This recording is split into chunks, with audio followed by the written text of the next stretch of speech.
ఏమాత్రం వివక్ష చూపెట్టట్లేదు కేంద్ర ప్రభుత్వం. మొన్ననే ఏదైతే మెహదీపట్నం దగ్గర ఉన్నటువంటి మిలిటరీకి సంబంధించినటువంటి స్థలం ఇచ్చి అక్కడ స్కై వైపర్కి ఓకే చేస్తే ఇప్పుడు తాజాగా భారత నావికాదళం తెలంగాణ కీలక స్థావరంగా ఎంచుకుంది.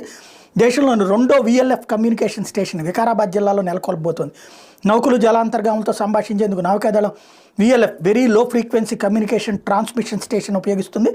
వికారాబాద్ మండలం పూడూరు సమీపంలోని దామగూడెం అటవీ ప్రాంతంలో ఈ స్టేషన్ ఏర్పాటు చేయబోతుంది. దేశంలోని ఇది 2వ స్టేషను. తమిళనాడులోని తిరునెల్వేలిలో ఉన్నటువంటి INS కట్టబొమ్మన్ రాడార్ స్టేషన్ మొట్టమొదటిది. 1990 నుంచి అది నావికాదళానికి సేవలు అందిస్తుంది. 2వ రాడార్ స్టేషన్ ఏర్పాటుకి తెలంగాణ అనువైన ప్రాంతంగా విశాఖపట్నం తూర్పు నౌకాదళ కమాండ్ ఇప్పటికే గుర్తించింది. 2010 నుంచి నావికాదళం రాష్ట్ర ప్రభుత్వం సంప్రదింపులు జరుపుతోంది. పర్యావరణ అనుమతులు క్లియరెన్స్లు అన్నీ వచ్చినప్పటికీ ఇంతకుముందు కేసీఆర్ ప్రభుత్వం పట్టించుకోలేదు. రేవంత్ రెడ్డికి ఆ విషయం చెప్పగానే ఓకే చేశారు. రిజర్వ్ ఫారెస్ట్ పరిధిలో ఉన్నటువంటి 1174 హెక్టార్ల అటవీ భూమిని నేవీకి అప్పగించారు. 2014లోని కేంద్ర అటవీ పర్యావరణ శాఖ